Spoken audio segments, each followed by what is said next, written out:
Sir house ఇల్లు కొనడం అనేది ప్రతి ఒక్కరి డ్రీమ్. అయితే కొంతమంది ఫర్ ఎగ్జాంపుల్ ఒక 80,000 1,00,000 శాలరీ వచ్చిందనుకోండి, వెంటనే కొంచెం డౌన్ పేమెంట్ కట్టేసి ఇల్లు తీసేసుకుంటాం వయా లోన్ అని అనుకుంటూ ఉంటారు. అయితే ఎంతవరకు ఇప్పుడున్న సర్కమ్స్టాన్సెస్లో లోన్ తీసుకొని ఇల్లు కొనడం అనేది రైట్, అండ్ ఎంత పర్సెంటేజ్ మనం అలా అలోకేట్ చేసుకోవాలంటారు? లుంబిని గారు, ప్రతి ఒక్కరికి అవసరమయ్యేది హౌస్. సో లోన్ తీసుకుని కొనడం ఎంతవరకు కరెక్ట్ అని మాట్లాడుకునేటప్పుడు మేడం, జనరల్గా ప్రతి ఒక్కరికి ఉండేది ఒక డ్రీమ్ హౌస్. వాళ్ళ డ్రీమ్ హౌస్ కొనుక్కోవాలని ఉంటుంది. అది ఎందుకు ఉండాలి అంటే వాళ్ళ లైఫ్ స్టైల్ని ఇంప్రూవ్ చేయడానికి కాబట్టి. కానీ అది అది ఫైనాన్షియల్ బర్డెన్ కింద మారకూడదు ఫస్ట్ థింగ్.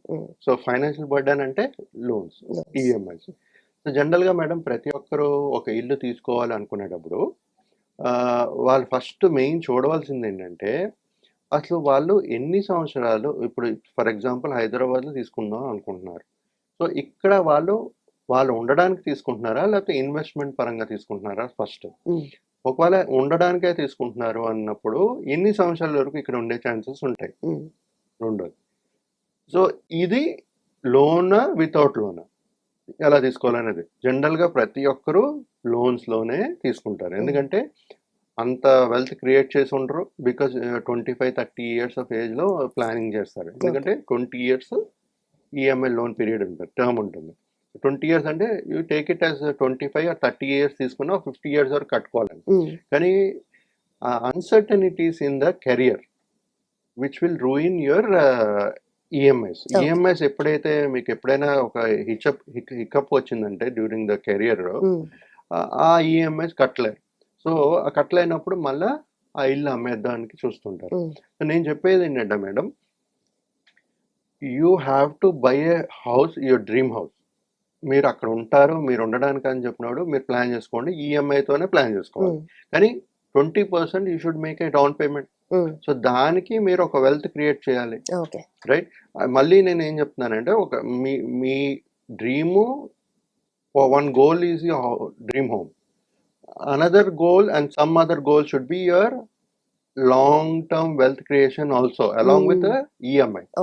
So నేనేం చెప్తున్నానంటే, ఇల్లు కొనుక్కోండి, ప్లాన్ చేసుకోండి, ఇల్లు లోన్ తీసుకుని కొనుక్కోండి. కానీ ఇవాళ ₹1,00,000 జీతం అయితే మీరేం చేస్తున్నారు, కోటి రూపాయలు ఫ్లాట్ తీసుకుంటున్నారు, 90 లక్షలు 80 లక్షలు లోన్ తీసుకుంటున్నారు. ప్రతి నెల 80,000, 75,000, 78,000 ఈఎంఐ కడుతున్నారు. సో మీకు ఉండే డబ్బులు చిన్న గ్యాప్ ఎంతైతే మిగులుతుందో ఆ డబ్బులతో మీరు సర్వే అవ్వాలి. You're sacrificing your happiness. So మనం బతికేది ఎందుకు, తినేది ఎందుకు? We should have a happy life, right? Dream అనేది, హోమ్ అనేది అవసరం. కానీ ఫైనాన్షియల్ ప్లానింగ్ లేకుండా మనం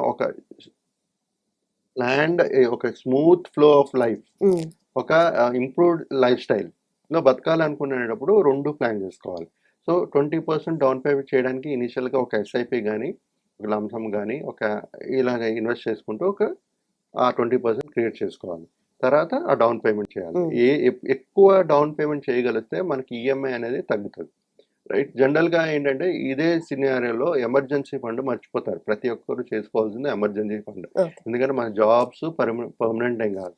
most of the investors or private employees. So ఎప్పుడు ఉంటుంది, ఎప్పుడు ఉండదో తెలియదు. సో అలాంటి కేసులో ఒక ఫ్యామిలీ ఎమర్జెన్సీ ఫండ్ ఉంచుకోవాలి. మళ్ళీ ఈ లోన్ తీసుకునేటప్పుడు ఫ్యామిలీ కంఫర్టబుల్ లైఫ్ లీడ్ చేయాలి, వెరీ ఇంపార్టెంట్. ఎప్పుడైతే కంఫర్టబుల్ లైఫ్ ఉండదో వాళ్ళకి ప్రెషర్ ఎక్కువైపోతుంది. ప్రెషర్ ఎక్కువైపోయి దే మేక్ మిస్టేక్స్. సో దానివల్ల ఏంటంటే ఇంకో అప్పులు తీసుకురావడం, ఇక్కడి నుంచి అక్కడ మార్చడం, ఆ అప్పులు అలా పెరిగిపోతాయి. సో నేను చెప్తుంది ఏంటంటే madam, you plan a house, but it should be within your what you call not comfort level. మీరు ఎంతవరకు ఎఫర్ట్ చేయగలరు, ఎఫోర్డబిలిటీ. సో ఎంతవరకు చేయగలరు అనేది మనం చూసుకోవాలి. జనరల్గా ఇప్పుడు ఫర్ ఎగ్జాంపుల్ మేడం, మనం ఎప్పుడైనా ఒక ఇల్లు తీసుకోవాలనుకున్నప్పుడు ఒక 35 to 40% of your salary should be the EMI for your house. ఇప్పుడు మీరు 1 lakh తీసుకున్నారు, మీరు మొత్తం 90% ఈఎంఐ కట్టేస్తే మీరు how you going to survive, how you going to have comfortable family life. So నేను చెప్పేది ఏంటంటే, మనకు కావాల్సింది రాకపోవచ్చు. But you will be able to find a that మీ రేంజ్‌లో ఉండే ఈ ఒక ఫ్లాట్ ఎక్కడో ఒక దగ్గర కొనవచ్చు మనం. హ్మ్. అది ఎతుక్కోవాలి. సో, మన అఫోర్డబిలిటీలోనే ఒక 40%లో ఏదైతే ఈఎంఐ మనం కంఫర్టబుల్ లైఫ్ లీడ్ చేయగలుగుతామో అది కొనుక్కుంటూ ఒక వెల్త్ అనేది కూడా క్రియేట్ చేసుకుంటూ వెళ్ళాలి. ఓకే. అప్పుడు then they will have a good very happy life. So, జనరల్‌గా మేడం ఎప్పుడైనా ఒక ఇల్లు కొనుక్కుంటున్నాం లోన్‌లు అంటే కనీసం ఒక 7-10 ఇయర్స్ మీరు అక్కడ ఉంటాను హ్మ్. అనుకుంటే ప్లాన్ తీసుకోవడం for a better. House. Okay. But investment పరంగా అన్నప్పుడు ఎందుకంటే మీరు తీసుకుంటే ఇల్లు tomorrow it my not maintenance ఒకటుంటుంది. మనం మెయింటెనెన్స్ చేస్తూ ఉండాలి. మీరు ఇంకెక్కడో ఉంటారు. మీకు హ్మ్. అవ్వదు. హ్మ్. ఒకవేళ రెంట్‌కి ఇవ్వాలనుకున్నా మళ్ళీ ఖాళీ చేసేటప్పుడల్లా మీకు మళ్ళీ గ్యాప్‌లొస్తుంటాయి. మళ్ళీ కొత్తోళ్ళని ఎతుక్కోవాలి. కొత్తోళ్ళొచ్చిన వరకు మళ్ళీ వెయిట్ చేయాలి. హ్మ్. మళ్ళీ అన్ని రిపేర్లు చేసి ఇవ్వాలి. సో, ఇవన్నీ కాస్ట్ ఇంక్లూడెడ్. సో, ఇన్వెస్ట్‌మెంట్ పరంగా అనేటప్పుడు you have to do a investment which will give you liquidate. Okay. అంటే ఇమ్మీడియేట్‌గా మీకు డబ్బులు కావాలనుకునేటప్పుడు మీరు ఆ లిక్విడ్ అమౌంట్‌ని తీసుకునేటట్టుగా ఉండాలి ఇన్వెస్ట్‌మెంట్. హ్మ్. అది అలాంటి డబ్బుల్ని you don't by A house. Okay. మళ్ళీ అది ఈఎంఐ తీసుకొని మళ్ళీ దాన్ని అన్ని క్రియేట్ చేసుకొని ఉండాలి.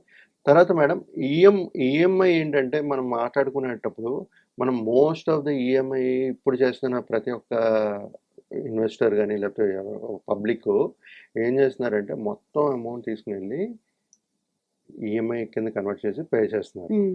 బట్ ఇంకోటేంటంటే 20 ఇయర్స్ మనం తీసుకుంటాం కదా మేడం. ఆ 20 ఇయర్స్‌ని మనం ఒక 10 ఇయర్స్‌లో గాని ప్లాన్ క్లోజ్ చేసుకోగలిస్తే మనం రూ. 1,00,00,000 తీసుకుంటే 2,00,00,000 కట్టాలి కరెక్ట్. సుమారుగా. హ్మ్. అదే 10 ఇయర్స్ లోపలే మనం క్లోజ్ చేసుకోగలిస్తే ఆబ్వియస్‌లీ ఇంట్రెస్ట్ రేట్స్ బాగా హ్మ్. తగ్గిపోతాయి. సో, ఆ వే ఆఫ్ ప్లాన్‌లో ఎళ్తూ మనం ప్రీ క్లోజర్ చేసుకునేటట్టుగా ప్లాన్ చేసుకోవాలి.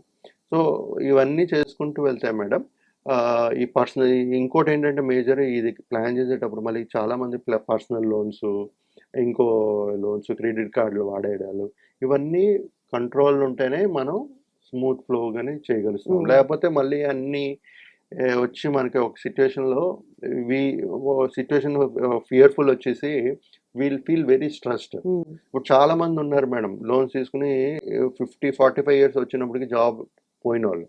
వాళ్ళు మళ్ళీ ఆ లోన్ కట్టలేక జాబ్ ఉంటదో లేదో తెలీక తెలియక. హ్మ్. ఆ ఫియర్ అనేది వచ్చేసి అప్పుడు ఏం చేస్తారంటే మళ్ళీ ఆ ఇల్లుని అమ్మేస్తారు. అమ్మేసి ఆ లోన్ క్రియేట్ చేసి ఏదో మిగులుతుందో చూద్దాం హ్మ్. మనం పెట్టుకుందాం అనుకుంటారు. సో, అంత స్ట్రగుల్ అయ్యి అంత ఫ్రస్ట్రేషన్ తీసుకుని అంతంత పెద్ద లోన్ తీసుకుని ఇల్లు కొనుక్కోవాల్సిన అవసరమే లేదు.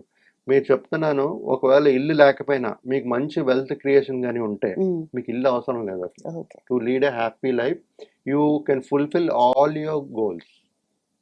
ఇల్లు ఉండాలని అవసరం లేదు. ఎందుకంటే ఒకవేళ మీరు 10,00,00,000, 20,00,00,000 కార్పస్ క్రియేట్ చేశారనుకోండి ఇల్లు లేకుండా.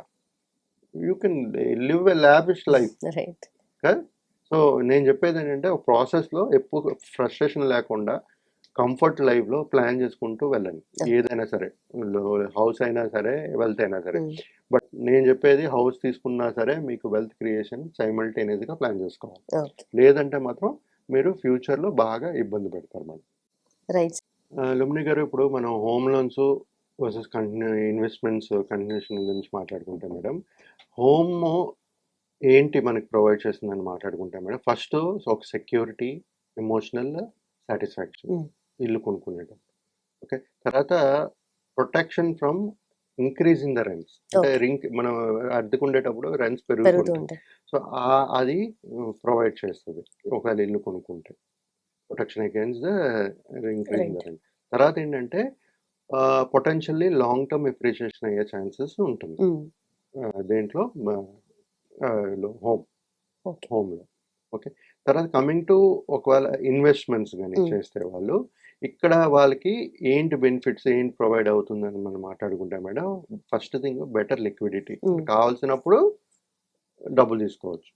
అదే హోమ్ గాని ఉంటే మనం కావాలనుకున్నప్పుడు అమ్మడానికి సమయం పడుతుంది. హ్మ్. సో, ఎప్పుడు ఒక ఇన్వెస్ట్‌మెంట్స్ అనేది కూడా ఉండాలి సైమల్టేనియస్‌గా. తర్వాత పొటెన్షియల్ లాంగ్ టర్మ్ ఇన్వెస్టర్ అయితే ఇన్వెస్టింగ్‌లో ఒక మంచి రిటర్న్స్ అనేది జనరేట్ చేసే ఛాన్సెస్ ఎక్కువుంటాయి. ఓకే.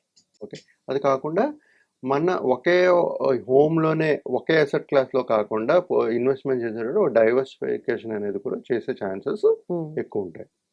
రైట్. తర్వాత మేడం ఐడియల్‌గా మనకి అప్రోచ్ ఎలాగుండాలని మనం మాట్లాడుకుంటే ఒక ఫ్లాట్ మీ వితిన్ బడ్జెట్‌లో కొనుక్కోవాలి. ఓకే. First thing. రెండోదేంటంటే మీ ఇన్వెస్ట్‌మెంట్ లాంగ్ టర్మ్ ఇన్వెస్ట్‌మెంట్ స్ట్రాటజీలో మీ సిప్స్ కంటిన్యూ అవుతూ ఉండాలి. మూడోది ఆహ్, మనం ఎక్కువ లోన్స్ తీసుకోకుండా మనం ఆ లోన్‌ని తగ్గించుకునేటట్టుగా చేసుకుంటూ ముందుకు వెళ్ళాలి. ఓకే. సో, అలాంటప్పుడు ఒక డ్రీమ్ హోమ్ అనేది చాలా హ్యాపీగా ఫీల్ అవుతారు మీరు. Right sir. Thank you. Thank you.